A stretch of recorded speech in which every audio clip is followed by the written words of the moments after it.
Hey y'all, it's Amanda, and today we'll be starting seeds for some early summer planting. All right, the seeds we're going to be starting are Impatiens, Basil, and Marigolds, all from seeds. And I think a lot of people are like, Amanda, it's almost the end of March. Aren't we done with seed starting? No, we're not. So let's talk about it.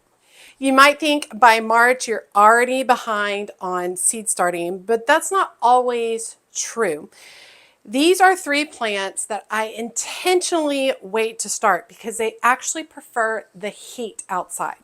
I didn't start these earlier because I had plenty of other seeds to focus on, and I grew a lot from seed this year.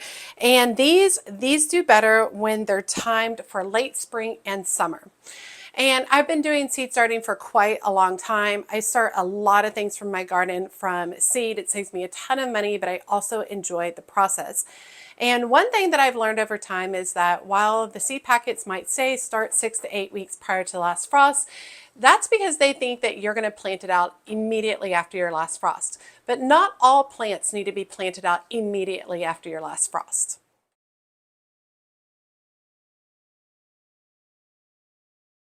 So let's talk about why I decide to wait on these Impatiens, the basil, and the marigolds. These plants thrive in warm soil.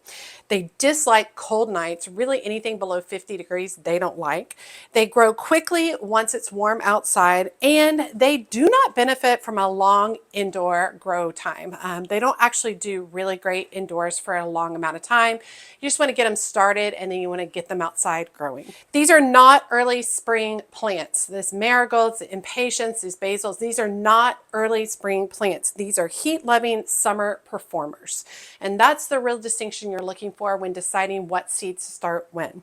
The goal is late spring transplant for summer color. So my goal is that I would be transplanting these out by the end of April, and then I have a beautiful summer color by June. Okay, so let's start with impatiens. I'm going to be growing a bunch of impatiens. Look like I have 60 seeds. I'm going to be growing a bunch of impatiens. I'm specifically growing them for my shade garden and some shade containers on the front porch. This year I'm growing a mix of, it's Beacon Formula Mix Impatiens that I purchased from Swallowtail Garden Seeds. I like the mix of all these colors. I want to see them all in person, and then I can make decisions on which specific ones I might want for next year. Okay. So let's get these impatiens started. So I'm starting with my favorite potting soil, which is called Burger BM7. Now, I like to use this potting soil for regular potting soil stuff, but I also love to use it for seed starting. However, when I'm using it for seed starting, I prefer to go ahead and strain it out. I use a sifter and get out the larger chunks of the soil, and I think that just makes it easier for the seeds over time. It feels like a while since I started seeds. It was only the beginning of February, but it feels like a while. Okay, and since I'm going to be starting 60 seeds, I am going to use a larger seed starting system. Typically, I stick with my little Amazon 12 seed starting cells, but when I'm starting this many, it's just easier just to get them all in one. I typically do this for like impatiens, vinca, petunias. We will be starting vinca in the next few weeks, which is exciting. I can't believe we're already starting for summer.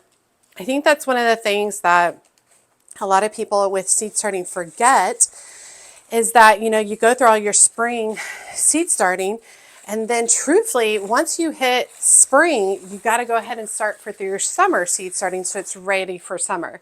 And then once you hit summer, you start on your fall seed starting. So you're always starting one season ahead. Okay, let me bring you in closer so you can see these seeds up close. Okay, so I love impatiens for the fact that they are surface sow, and I just find surface sowing very, very simple and easy. So the seeds are super tiny, and typically if they're surface sow, it's because the seeds are so tiny. Now, these ones from Swallowtail Garden Seeds do have a coating on them, and that coating will dissolve once it hits moisture, but you can see all of them right there. So I'm just going to go through, I'm going to spread these out a little bit, and then I'm going to go through, I'm going to put one seed on the top of each cell. Beacon formula mixed Impatiens produce a colorful blend of blooms in red, pink, orange, white, and violet on compact mounded plants. They grow about 14 to 18 inches tall, thrive in part shade to full shade with moist, well-draining soil, known for strong disease-resistant and non-stop blooms from spring to frost.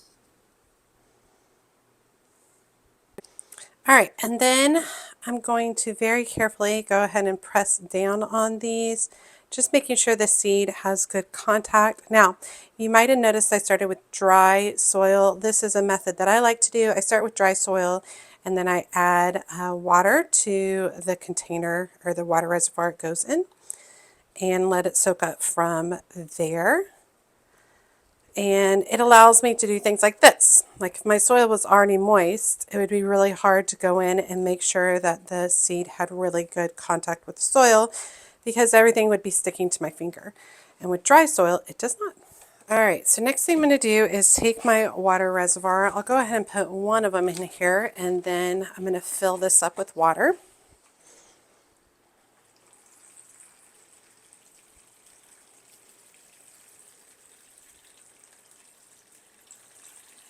And I'm going to fill this up about halfway.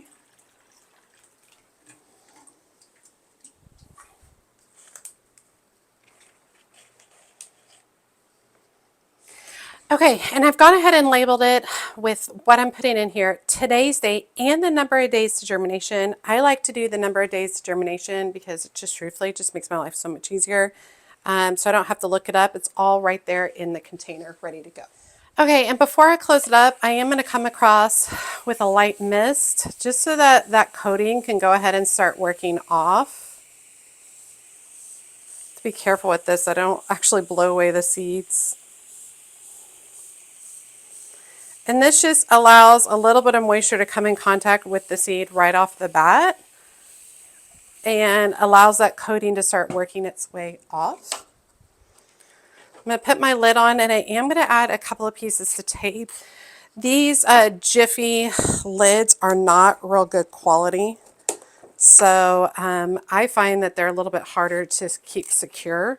So I like to put a couple of pieces of tape to make sure that they do stay down in place. You can use whatever tape you want. I just happen to have this floral tape literally right beside me, so that's what we're using.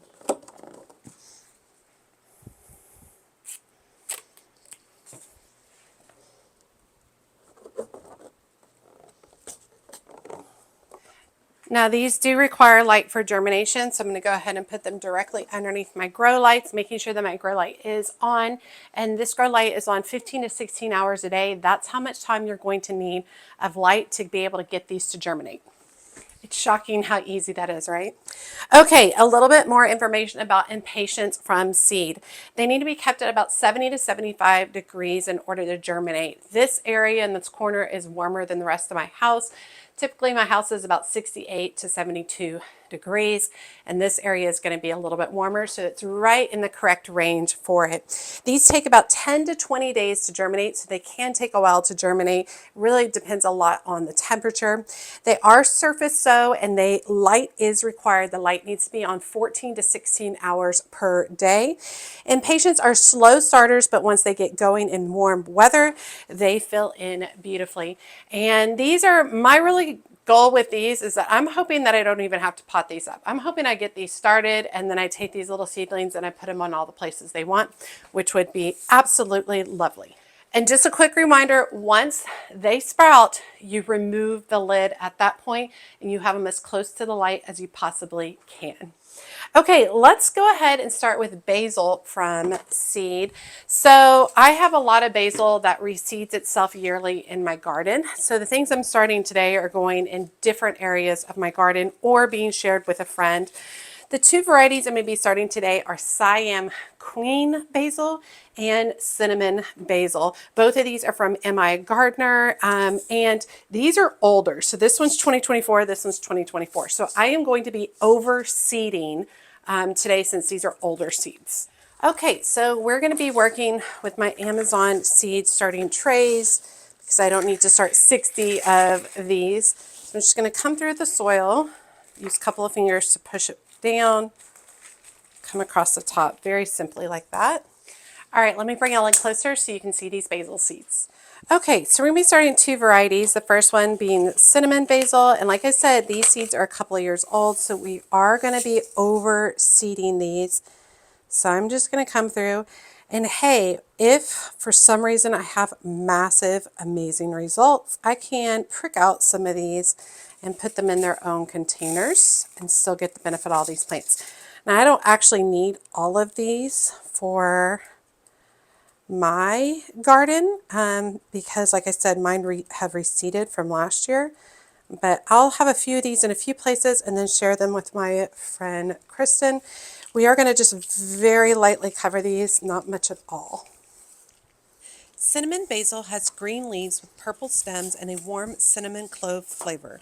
It grows 18 to 30 inches tall and thrives in full sun with well-draining soil. Right, and then we'll do a fragrant herb that's great for cooking, tea, and pollinators. And basil are one of those plants that when you put it in the ground, will not do anything until it is hot outside. It's just going to sit. Okay, and we're going to go ahead and fill these containers up about halfway. Now, I am not going to worry about missing the top of these because these do not have a coating on the top. So I'm not going to stress about it. Siam Queen Basil is a Thai basil with glossy green leaves, purple stems, and a strong licorice anise flavor. It grows 18 to 24 inches tall and prefers full sun and consistent moisture. Excellent for culinary use and attracts pollinators when flowering. Okay, and then I put the label on each of these, and then I also made sure that I wrote today's date and the number of days germination, which is 5 to 10 days. And then I'm going to go ahead and put the lid on both of these, making sure that the dials are closed. Okay, and then I am moving these over to a heat mat. Basil likes it hot. Okay, so a few things about basil. Its preferred germination temp is 70 to 85 degrees. So that's why I've got it on here. The warmer it is, the quicker it's going to germinate. It takes about 5 to 10 days to germinate. You want to lightly cover the seeds, not planting them really deep, just a little bit. And you want to transplant when nights stay above 50 degrees. These really do not like the cold. So definitely make sure your nights are consistently above 50 degrees Fahrenheit. Basil does not like cold. It just sits there and waits for the heat to come. So there's not necessarily a lot of benefits starting seeds earlier in late winter. You really got to wait till it's hot outside. All right, and then these will stay here. They'll be under here 14 to 16 hours a day on the light. The light doesn't make a lot of difference for basil germination, but it's fine either way. And then once these germinate, I will remove the lids and put them closer to the light.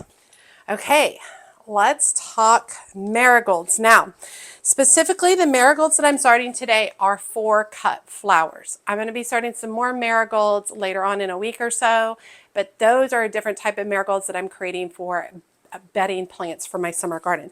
These varieties I'm growing specifically for cut flowers. So we're going to be growing two different varieties, Marigold Cocoa Yellow and Marigold Mission Yellow. The Marigold Mission Yellow is from Burpee. The Marigold Cocoa Yellow is from Harris Seeds. So let me bring y'all in closer so you can see what this process looks like. Okay, so typically marigold seeds, they're kind of long and thin, and they typically have a dark end and a light end. Let me get these open. All right, we're starting with the Mission ones. So you see a dark end and you see a light end. The dark end is where the seed comes out of, and you want to put the dark end down into the seed. And I used to do this a lot, and then last year I didn't do this, and it made a difference, y'all. So good to know. So you're going to take it and you're going to dark end down into the soil. Just like that. Very simply done. I didn't do this last year, and then someone reminded me, like, hey, you didn't do this with your marigold seeds. And I'm like, you're totally right, which might have been why my germination wasn't as great. Mission giant yellow marigolds produce large, fully double yellow blooms on sturdy plants. They grow about 24 to 30 inches tall and thrive in full sun with well-draining soil. Heat tolerant and excellent for garden beds or cutting.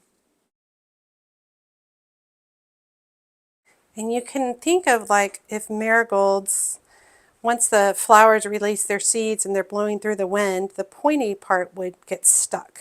And that's the part that would be pointing down, and that's the part, you know, that would be letting the root in. They're literally naturally made to right themselves, which is kind of cool.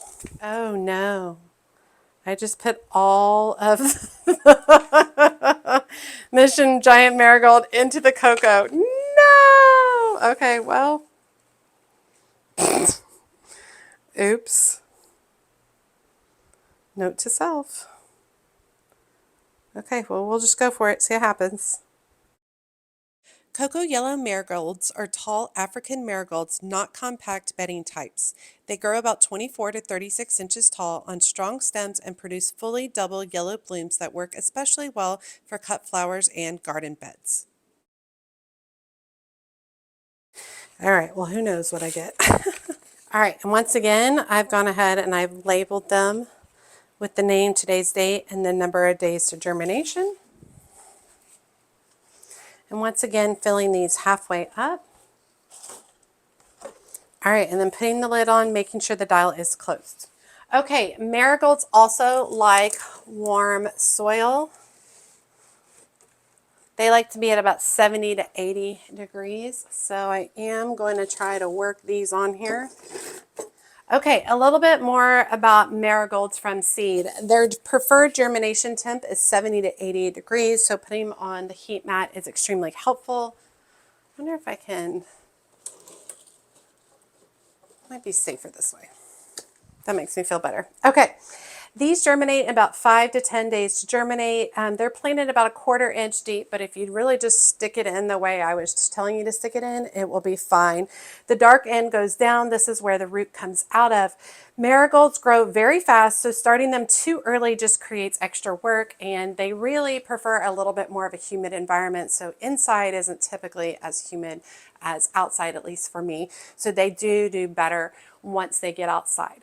But specifically, I want to point out again, I'm growing these specific, I said specifically a lot, these specific marigolds for cut flowers. All right, so let's talk about a few common mistakes in regards to starting Impatiens, marigolds, and basil from seed. Starting too early, these are heat-loving plants.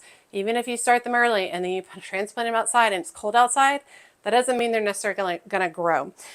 Weak light equals leggy plants. So once these have germinated and I remove the lids from them, I will raise them up as close to the light as possible.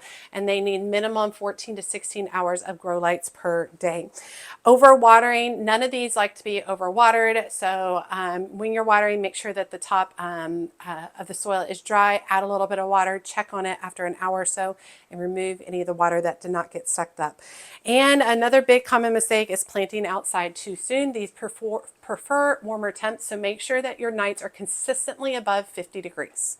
Okay, if you're just starting seeds like these now, you're not behind, you're actually right on time. Don't let those seed packets fool you.